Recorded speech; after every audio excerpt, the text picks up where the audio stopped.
Assalamualaikum warahmatullahi wabarakatuh.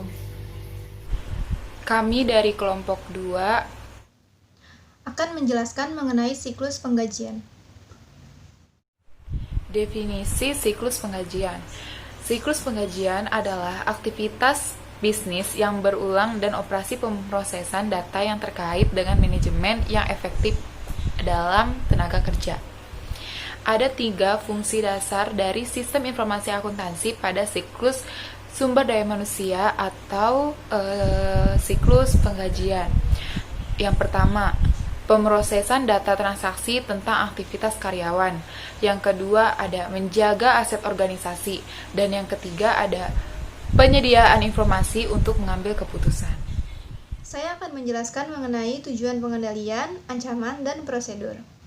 Fungsi utama sistem informasi akuntansi dalam manajemen sumber daya manusia atau penggajian yaitu adalah menyediakan pengendalian internal yang memadai agar dapat memastikan terpenuhinya tujuan-tujuan sebagai berikut.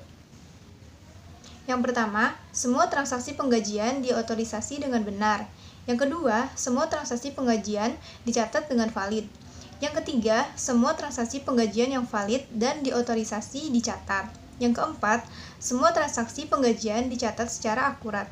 Yang kelima, peraturan pemerintah terkait yang berhubungan dengan pengiriman pajak dan pengisian laporan penggajian serta MSDM telah dipenuhi. Dan yang keenam, aset baik kas dan data dijaga dari kehilangan atau pencurian.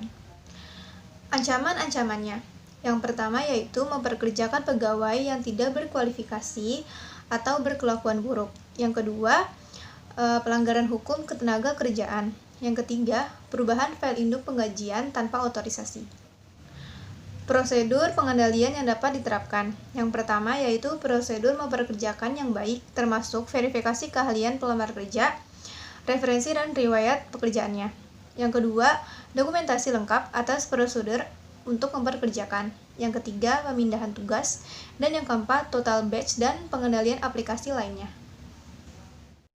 Selanjutnya yang akan kita bahas adalah aktivitas-aktivitas yang ada di dalam siklus penggajian. Aktivitas yang pertama adalah melakukan pengupdatean file induk di penggajian. Aktivitas ini merupakan aktivitas yang wajib dilakukan oleh perusahaan. Mengapa? Karena dengan melakukan aktivitas ini, maka perusahaan akan mengetahui sebuah perubahan. Perubahan apa saja? Perubahan yang pertama adalah perubahan adanya karyawan baru yang bekerja, ataupun perubahan terhadap karyawan yang sudah tidak bekerja. Dan yang ketiga adalah perubahan akan tarif gaji yang diterima oleh setiap karyawan. Ada karyawan yang mengalami kenaikan gaji dan ada juga karyawan yang mengalami penurunan gaji. Dan aktivitas yang kedua adalah keabsahan waktu dan data kehadiran, di mana pada tahap ini HRD akan melakukan pengumpulan data atas kehadiran karyawan dari tanggal 1 sampai tanggal cut off dari setiap perusahaan. Nah, setelah melakukan perekapan data kehadiran, maka biasanya HRD akan langsung memproses penggajian.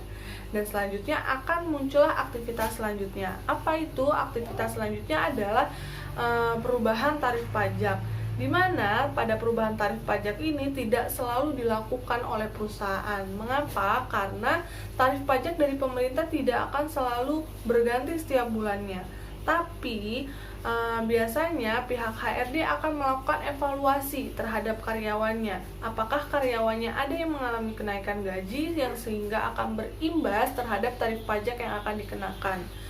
Nah, jika tidak ada karyawan yang akan dievaluasi atau akan dikoreksi, maka selanjutnya akanlah timbul aktivitas selanjutnya. Apa itu? Adalah penyiapan daftar gaji, di mana biasanya setelah pihak HRD melakukan evaluasi mengenai tarif pajak yang akan dikenakan terhadap karyawan, maka selanjutnya pihak HRD akan melakukan slip gaji, akan membuat slip gaji terhadap karyawannya yang akan diserahkan kepada bagian keuangan.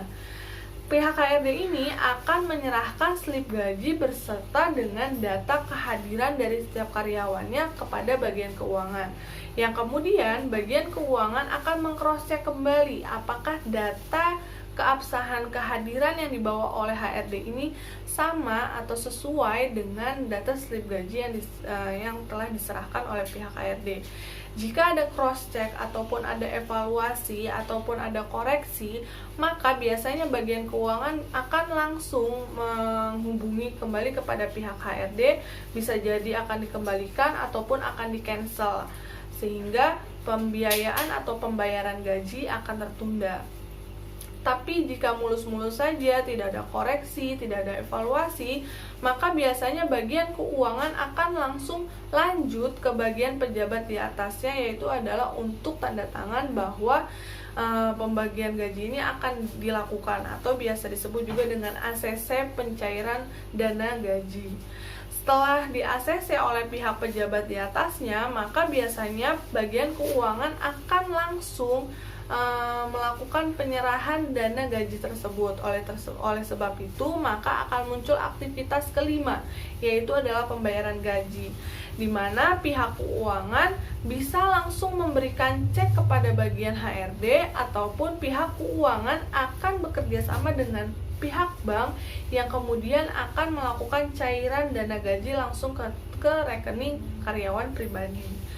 Dan aktivitas selanjutnya itu tidak berhenti, aktivitas penggajian tidak berhenti di pembayaran penggajian kepada karyawan saja, tetapi pihak perusahaan akan juga melakukan aktivitas selanjutnya, yaitu adalah aktivitas untuk melakukan perhitungan pajak penghasilan yang kemudian akan dibayarkan kepada KPP terdekat.